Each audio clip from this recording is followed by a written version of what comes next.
M Kumar mathematics classes.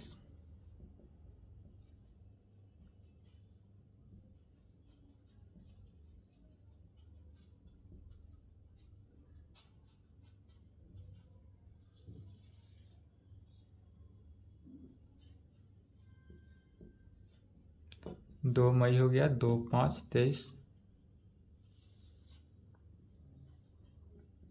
Lecture 3, class 12। देखिए बाबू, lecture 3 इसलिए लिखे हैं क्योंकि आज से क्या शुरू होगा, क्या चलेगा, कैलकुलस। कैलकुलस को हिंदी में क्या कहते हैं, कलन शास्त्र। कलन शास्त्र। कैलकुलस चल रहा था, कैलकुलस में कलन शास्त्र चल रहा था, क्योंकि एक स्टूडेंट का चूँकि कॉल आया था कि सर पहले मिसलेनियस पढ़ाइए, इसलिए कैलकुलस में 2 लेक्चर हुआ था। 2 लेक्चर के बाद क्या किए थे, कैलकुलस को स्टॉप कर दिए थे और पहले मिसलेनियस को सॉल्व किए थे। तो कैलकुलस के बाद क्लास आपका ऑफ नहीं है, क्लास कंटिन्यू चलते आ रहा है। क्लास जो है वह कंटिन्यू चल ही रहा है, बट उसमें कंटिन्यू में क्या हुआ है कि कैलकुलस के जगह पर किया गया था 12th का, मिसलेनियस चल रहा था। तो 12th में 2 लेक्चर पहले देख चुके हैं, पहला लेक्चर दूसरा लेक्चर देख लेंगे और वहाँ से अब यहाँ से क्या करेंगे, तीसरा लेक्चर। अब लेक्चर 3rd देखेंगे और यहाँ से शुरुआत करते हैं। क्लास 12th क्या चल रहा था, कैलकुलस कलन शास्त्र। कलन शास्त्र हमने उसमें बताया था, कहाँ था, कलन शास्त्र में कितना है, कैलकुलस जो है कहाँ से शुरू होता है, तो कैलकुलस कंटिन्यूटी एंड डिफरेंशिएबिलिटी से शुरू होता है। Continuity and differentiability, continuity and differentiability, जिसमें कंटिन्यूटी का कुछ टॉपिक बतलाए थे और उसके बाद छुट्टी कर दिए थे और उसके बाद मिसलेनियस बता रहे थे, जिसमें कंटिन्यूटी का आज एक क्लास और होगा। इसके बाद कंटिन्यूटी का क्वेश्चन आपसे सॉल्व अधिक हो चुका होगा, अदरवाइज आज क्लास के बाद और क्वेश्चन सॉल्व हो जाएगा। उसका डिफरेंशिएबिलिटी है। कंटिन्यूटी जो है वो आपका एनसीईआरटी बुक एक्सरसाइज 5.1 में पूरा क्या है, कंटिन्यूटी ही है। और जो डिफरेंशिएबिलिटी है वह आपका एनसीईआरटी बुक एक्सरसाइज 5.2 में मात्र 2 क्वेश्चन है, 9 या 10 9 10 या 8-9 क्वेश्चन है, मात्र कितना है, 2 क्वेश्चन। तो कैलकुलस में कहाँ से होता है, कैलकुलस जो है कंटिन्यूटी एंड डिफरेंशिएबिलिटी होता है। दूसरा हो जाता है डिफरेंशिएशन। यह जो डिफरेंशिएशन है वह आपका कहाँ से होता है, 5.2 से 5.7 तक। डिफरेंशिएशन जो होगा 5.2 से लेकर 5.7 तक होगा। बट फिर 5.8 भी कह सकते हैं, ये सब के सब कैलकुलस में। ये 5.8 में क्या है कि आपका थ्योरम है, मेन वैल्यू थ्योरम। इस प्रकार से 2-3 थ्योरम है। उसके बाद आपका आ जाता है डिफरेंशिएशन होगा, फिर उसके बाद हो जाएगा application of derivative. Application of derivative, यह सब के सब हमने बता दिया था, सिर्फ और सिर्फ रिवीजन करा रहे हैं, चूँकि लगभग 10 दिन हो चुका 2 लेक्चर के, इसलिए पहले क्या कर रहे हैं, थोड़ा सा 5 मिनट का रिवीजन देख ले।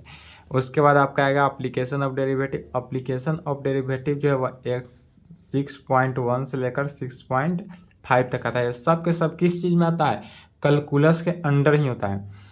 Application of derivative, differentiation, continuity and differentiability, यह जो है तीनों के तीनों या 5.1 में है, यह तीनों के तीनों मिलाकर क्या होता है, फर्स्ट बुक में है।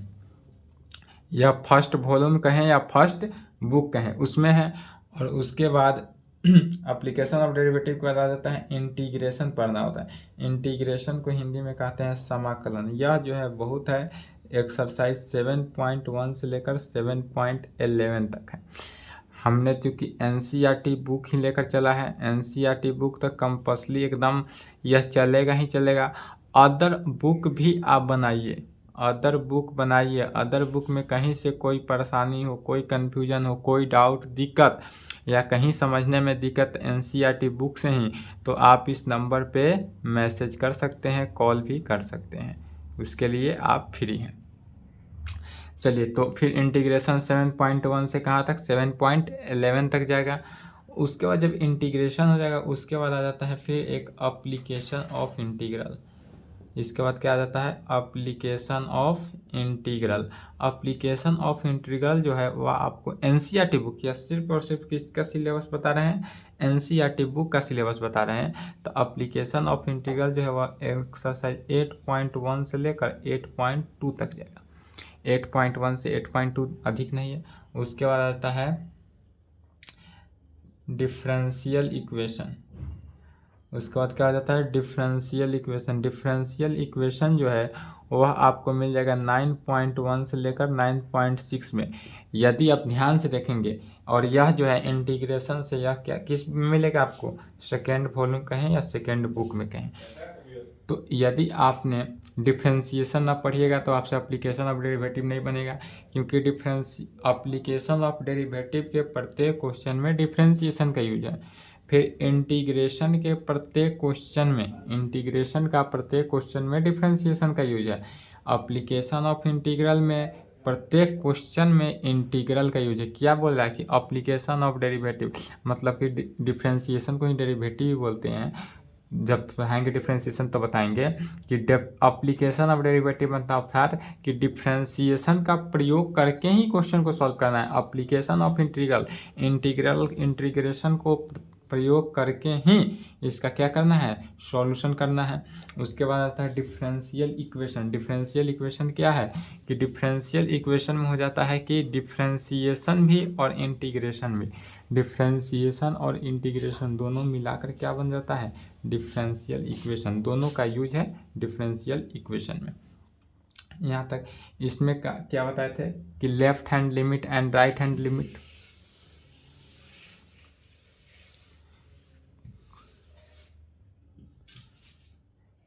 इसमें कैलकुलस में शुरू कहाँ से हुआ था, continuity and differentiability. Continuity and differentiability, heading यही था, continuity and differentiability. Continuity and differentiability में सबसे पहला टॉपिक क्या होता है, continuity and differentiability. Continuity and differentiability में होता है continuity of a function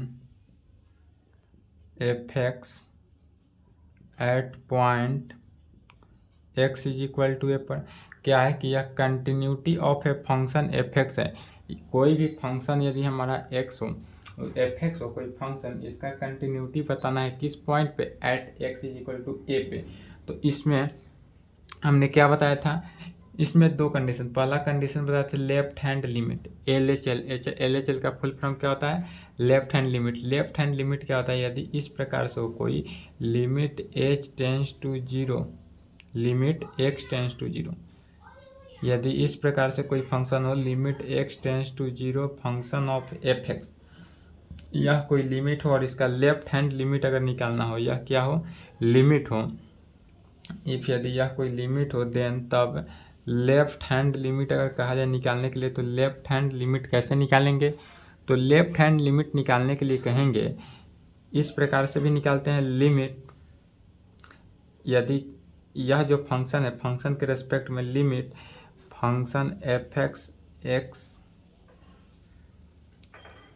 A point पे अगर निकालना हो तो a minus H divided by a minus H, limit h tends to zero. Left hand limit कैसे निकलता है, तो limit h tends to zero function of a minus H से, एंड यह क्या हो गया हमारा लेफ्ट हैंड लिमिट।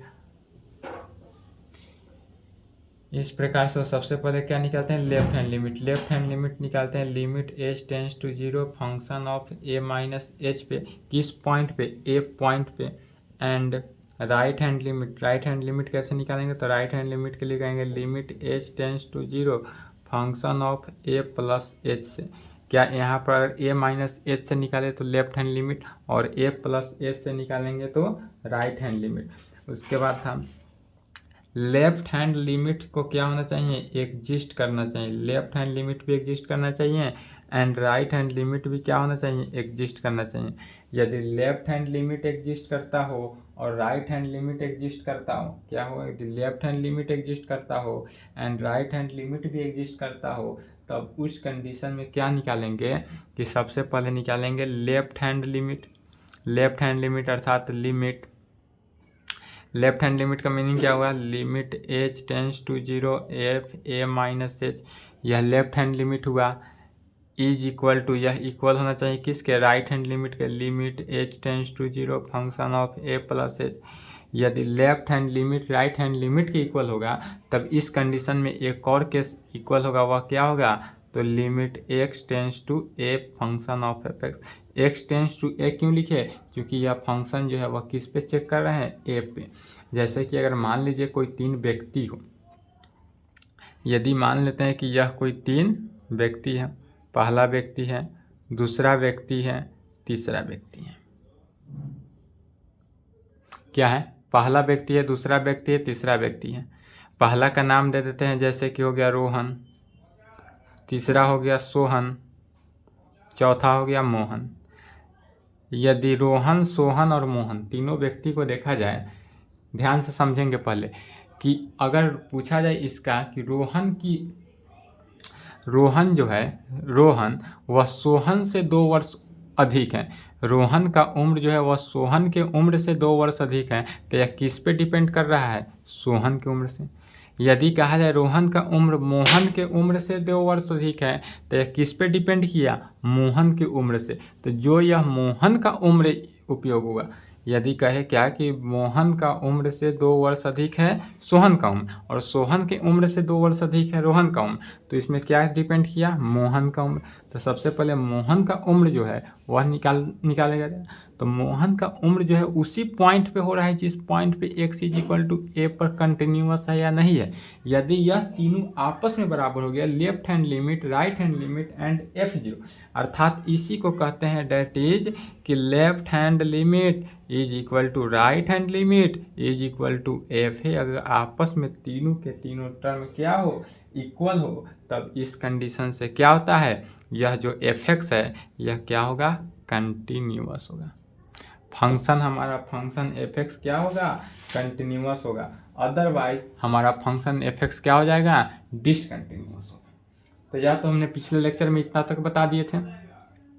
अब चलिए, अब यहाँ तक रिवीजन हो गया। अब यहाँ से देखते हैं क्लास नेक्स्ट, चौथा नंबर में हो गया था, 5वां नंबर देखते हैं। चौथा या तीसरा हुआ था, अब याद तो नहीं है, बट इसके आगे देख लेंगे, जो नंबर हो। चौथा ही होना चाहिए या 5वां होना चाहिए, ठीक है, चौथा या 5वां होगा, अपना नंबरिंग देख लेंगे। इसमें अब कहेंगे पहला, अब लिखेंगे वी नो डैट, चूंकि हम जानते हैं साइन एक्स का रेंज। अब लेंगे साइन एक्स का रेंज क्या होता है कि 1 से छोटा या 1 के बराबर और -1 से बड़ा या -1 के बराबर। साइन एक्स का रेंज क्या होता है, 1 से छोटा या 1 के बराबर, -1 से बड़ा या -1 के बराबर होना चाहिए। एंड कॉस एक्स का भी रेंज ले लेते हैं, तो एंड कॉस एक्स का रेंज ले लेते हैं, तो कॉस एक्स का भी रेंज क्या होता है, सेम होता है जो साइन का वही कॉस का भी रेंज क्या होता है, 1 से छोटा होगा या 1 से के बराबर होगा, और क्या होगा, -1 से बड़ा होगा या -1 के बराबर होगा। तब इस कंडीशन में होगा कहाँ पे, तो for all value of x, क्या कहेंगे, for all values of x के केस में। किस कंडीशन में, तो for all values of x, x का जो फॉर ऑल कंडीशन होगा उस कंडीशन में। अब इसी पर हम पुट कर दे एक्स का वैल्यू क्या करें, 1/h से करें। अब साइन एक्स के जगह पर हम पुट कर दे रहे हैं for all values of x, put कर देते हैं यदि x is equal to 1/h में। x का वैल्यू की जगह हम क्या पुट कर रहे हैं, 1/h। In it we get, तो हमको क्या प्राप्त होता है, यदि हम x का वैल्यू 1/h पुट करेंगे तो फिर साइन x था, x की जगह पर क्या हो जाएगा, 1/h। तो साइन 1/h का वैल्यू जो है वह क्या होगा, 1 से छोटा या 1 के बराबर, -1 से बड़ा या -1 के बराबर, and cos 1/h, and cos 1/h का भी वैल्यू क्या हो जाएगा, सेम। लिमिटिंग वैल्यू में कोई चेंज नहीं, क्या पुट करना है, सिर्फ एक की जगह पर क्या किए, cos में परिवर्तित किए। कहाँ के लिए होगा, तो फॉर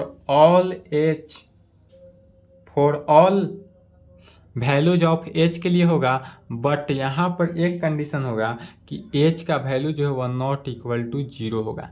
h का वैल्यू क्या होगा, 0 के इक्वल नहीं होगा, क्योंकि 1/, अगर 0 हो गया तो 1/0 क्या होता है, इन्फिनिटी। क्योंकि 1/0 हो गया तो 1/0 इन्फिनिटी हो जाएगा। इसलिए यार h का वैल्यू जो है वह 0 कभी नहीं होगा, 0 से अदरवाइज होगा। तब यह जब 0 नहीं होगा तो कहाँ से चलेगा, तब इसका लिमिटिंग वैल्यू इस प्रकार से हुआ। इसलिए यहाँ से कह सकते हैं दोनों केस में साइन का भी रेंज सेम है और कॉस का भी रेंज क्या है, सेम है। साइन और कॉस दोनों में अगर देखेंगे तो दोनों का रेंज क्या है, इक्वल है। इसलिए यहाँ पर क्या कहेंगे कि साइन 1/h या कॉस 1/h, साइन 1/h या कॉस 1/h जो है वह क्या है, कैसा है, तो ए फाइनाइट क्वांटिटी है। क्या है, ए finite quantity lies between -1 and +1 के। क्या है कि यह जो इसका वैल्यू आएगा वह ए फाइनाइट क्वांटिटी आएगा। यह वैल्यू जो है वह किस चीज़ में आएगा, तो फाइनाइट में आएगा। Finite quantity lies between -1 and +1 से, या -1 और +1 के बीच होगा। इज इक्वल टू, अब इसी को क्या कह सकते हैं, या डायरेक्ट कह सकते हैं फाइनाइट क्वांटिटी, या इतना भी लिख सकते हैं कि यह क्या हो गया, finite quantity, a finite quantity. यदि इस प्रकार से साइन एक्स के रेंज में हो तो वह भी क्या होता है, फाइनाइट क्वांटिटी। चलिए यहाँ तक लिखे तो पहला केस यहाँ तक लिखेंगे।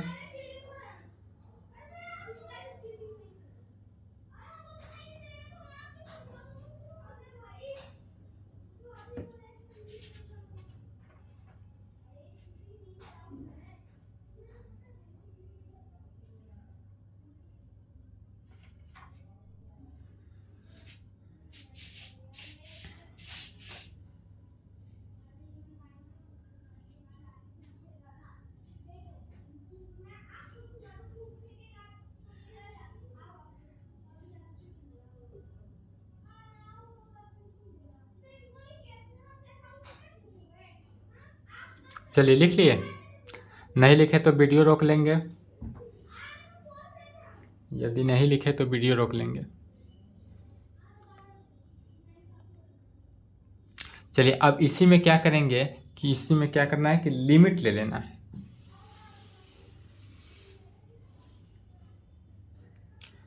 अब इसी के देखेंगे, पहला हो गया। दूसरा नंबर में देखते हैं, यदि क्या कहें कि लिमिट h टेंस टू 0, क्या दे, इस प्रकार से दे, लिमिट h टेंस टू 0, और क्या था, साइन 1/h था, sine 1/h, limit h tends to 0 sine 1/h, या limit h tends to 0 cos 1/h हो। तब इसका लिमिटिंग अगर वैल्यू हम इस प्रकार से देंगे तो क्या वैल्यू हमको प्राप्त होगा। तो यदि हम साइन 1/h ले लें या कॉस 1/h ले लें और इसका लिमिट निकालेंगे तो क्या हो रहा है, h का वैल्यू h का वैल्यू क्या हो जा रहा है, 0 के इक्वल। तो h/cos 1/h है, तो इसी में पुट करेंगे तो क्या आ जाएगा, cos 1/0, cos 1/0 अर्थात cos इन्फिनिटी। और चूँकि इन्फिनिटी किसी का वैल्यू होता कि cos इन्फिनिटी हो जा रहा है, इसलिए यह हमारा क्या हो जाएगा, डज नॉट एग्जिस्ट। यदि इस प्रकार से हो तो डायरेक्ट लिख देंगे डज नॉट एग्जिस्ट। यह हमारा क्या हुआ, एग्जिस्ट नहीं करेगा, डज नॉट एग्जिस्ट हो गया। अब अगर हम क्या करें कि h से मल्टीप्लाई कर दे तो अब अगर हम इसी कंडीशन में क्या करेंगे, दूसरा नंबर में क्या करेंगे कि h से मल्टीप्लाई कर देंगे। नेक्स्ट अब इस प्रकार से दे दे limit H tends to zero h sine 1/h के केस में देते हैं, या limit H tends to zero h cos 1/h के केस में देते हैं। क्या दे कि limit H tends to zero h sine 1/h दे, या limit H tends to zero h cos 1/h के केस में दे दें। अगर h से हम क्या किए हैं, मल्टीप्लाई कर दिए, तब उस कंडीशन में क्या होगा, तो is equal to limit h tends to zero into H, limit h tends to zero into H, चूँकि साइन इंटू साइन 1/h और कॉस 1/h यहाँ तक सेम लिखें, यहाँ तक तो सेम है तो सेम लिखे। अब यहाँ बचा क्या, साइन 1/h और कॉस 1/h। पहला नंबर में क्या था, साइन 1/h और कॉस 1/h क्या आया था, ए फाइनाइट क्वांटिटी। क्या आया था, ए finite quantity. A finite quantity क्या हुआ, चूँकि sign 1/h and cos 1/h क्या था, दोनों के दोनों केस में क्या था, फाइनाइट क्वांटिटी आया था। तो उसी फाइनाइट क्वांटिटी को क्या लिखें, यहाँ पर लिख दिए तो फाइनाइट क्वांटिटी। तो एज इक्वल टू, अब इसमें अगर हम लिमिटिंग वैल्यू दे दें, limit H tends to zero H, अब इसमें लिमिट देंगे तो क्या हो जाएगा, zero into a finite quantity. और फाइनाइट क्वांटिटी या किसी भी क्वांटिटी में जीरो से मल्टीप्लाई करने पर वह क्या होता है, जीरो के ही इक्वल होता है। फाइनाइट हो अनफाइनाइट हो कुछ भी हो, अगर जीरो से हम मल्टीप्लाई करते हैं तो वह क्या हो जाता है, जीरो ही होगा। एंड चौथा नंबर में देख लेते हैं, यदि हम h से क्या करें, डिवाइड दे दें, लिमिट साइन 1/h है, limit h tends to zero, limit h tends to zero sine 1/h है, इसमें h से क्या किए, डिवाइड दे दिए। h से क्या करेंगे, डिवाइड दे देंगे, तो is equal to limit h tends to zero तो हुआ। अब साइन 1/h, साइन 1/h का वैल्यू क्या हो जाएगा, a finite quantity. A finite quantity sine 1/h का वैल्यू हुआ है फाइनाइट क्वांटिटी, और डिवाइडेड बाई क्या हुआ, h, या डिवाइडेड बाई h है तो h ही लिखेंगे। अब क्या किए कि अब अगर हम इसमें लिमिटिंग वैल्यू बैठाते हैं, तो लिमिटिंग वैल्यू बैठाने के बाद क्या हो जाएगा, is equal to a finite quantity और डिवाइडेड बाई, अब इसमें लिमिटिंग वैल्यू बैठाएंगे तो क्या हो जाएगा, जीरो, एच का वैल्यू जीरो, और जीरो में किसी भी संख्या से भाग देने से वह क्या हो जाता है, इन्फिनिटी के इक्वल होता है। यदि किसी भी संख्या से हम जीरो में डिवाइड करें, भाग दें, तो वह किसके बराबर होता है, इन्फिनिटी के। चलिए यहाँ तक लिखेंगे, यहाँ तक लिखेंगे।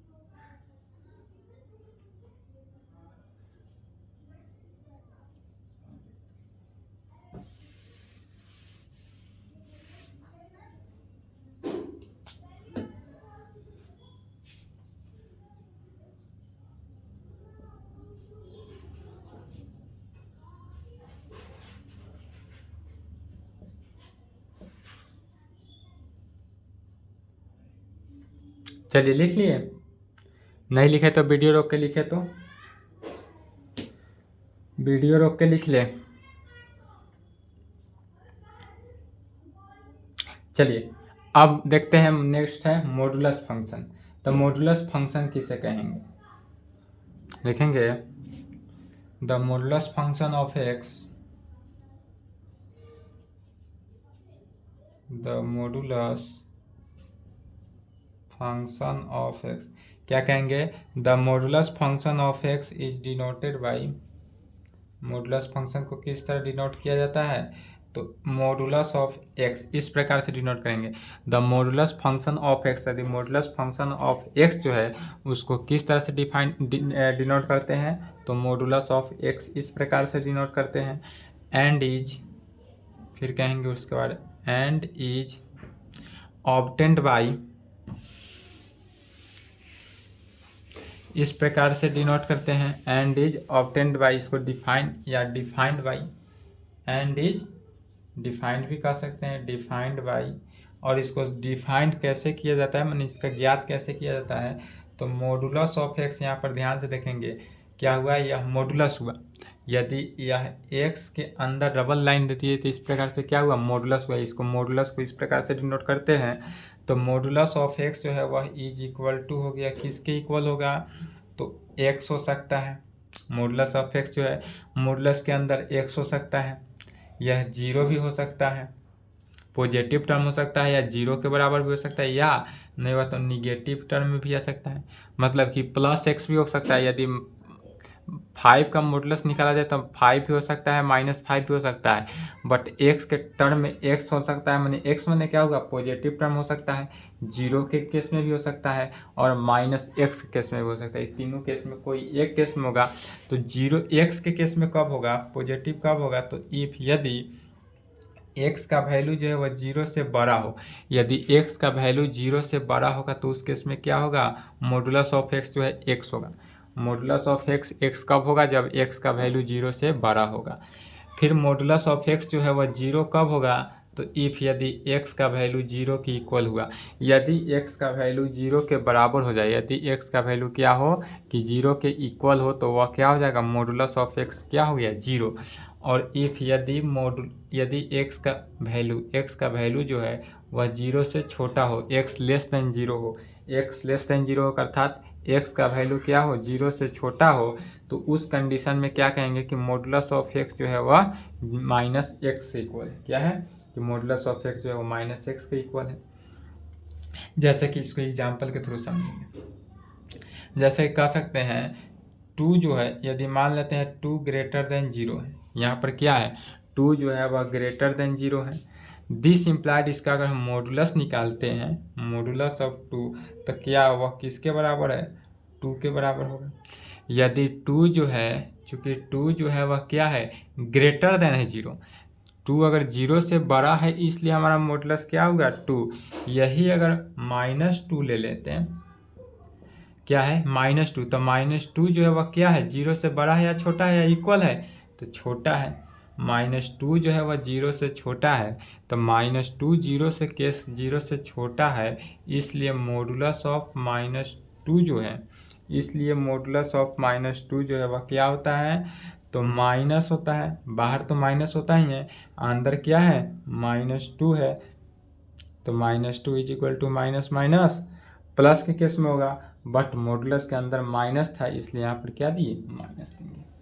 और इसी कंडीशन से क्या होता है कि मॉडुलस के अंदर यहाँ पर क्या था कि मॉडुलस ऑफ 2 निकाले वो भी 2 के इक्वल आया, मॉडुलस ऑफ -2 निकाले वो भी 2 के इक्वल आया, 2 वो भी किसके इक्वल आया, 2 के इक्वल आया। क्यों आया, क्योंकि मॉडुलस अगर निगेटिव हो, लेस देन जीरो हो, तो वह क्या आता है, -x होता है, तो माइनस x के जगह पर क्या है, -2 है, तो -2 माइनस माइनस +2, इसलिए हमको यहाँ से क्या रिजल्ट निकलता है, इस कंडीशन को देखते हुए रिजल्ट निकलता है कि यदि मॉडुलस ऑफ x जो है, मॉडुलस ऑफ x क्या होता है, इज ऑलवेज पॉजिटिव।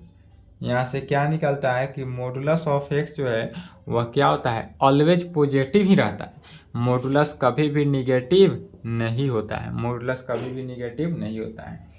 जैसे कि फिर एक एग्जांपल देख लेते हैं, चूँकि यदि h का वैल्यू जो है वह ग्रेटर देन जीरो, यदि h का वैल्यू ग्रेटर देन जीरो हो, दिस इम्प्लाइड, इसी कंडीशन में कह सकते हैं कि मॉडुलस ऑफ h जो है वह क्या हो जाएगा, h ही होगा। यदि h ग्रेटर देन जीरो है तो मॉडुलस ऑफ h माने x का वैल्यू क्या है, जीरो से बड़ा है, तो उस कंडीशन में x होता है, तो डायरेक्ट x लिखे। फिर कहेंगे कि यदि माइनस h जो है वह लेस देन जीरो है, -h लेस देन जीरो है, दिस इम्प्लाइड यहाँ पर क्या हुआ, मॉडुलस ऑफ -h, अर्थात अगर निगेटिव हो तो क्या होता है, लेस देन हो तो पहले माइनस देना है, तो माइनस इंटू x है, तो x के जगह पर हमने क्या लिया है, -h, तो -h ही लेंगे।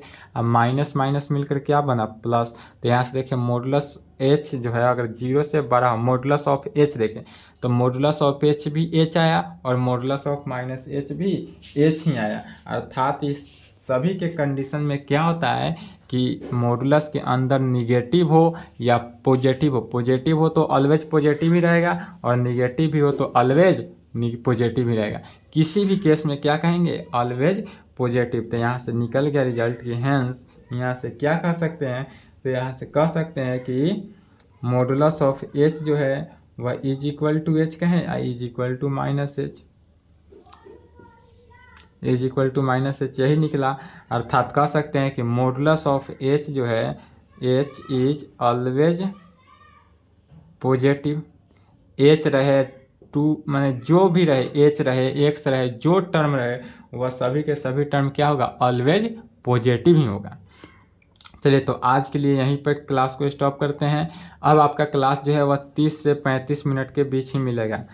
1 घंटा या 1.5 घंटा का क्लास कभी नहीं मिलेगा। 30 से 35 मिनट, मिनिमम 30 मैक्सिमम 35, इससे ज़्यादा क्लास नहीं मिलेगा आपको। पर डे का रूटीन है 30 से 35 मिनट, उससे ज़्यादा आपको क्लास नहीं मिलेगा। कहीं से डाउट हो, दिक्कत हो, कन्फ्यूजन हो, संपर्क कर सकते हैं इस नंबर से। चलिए आज के लिए इतना ही, यहाँ तक कंप्लीट करें, फिर नेक्स्ट क्लास में डिफरेंशिएबिलिटी चलेगा। चलिए यहाँ तक लिख लें।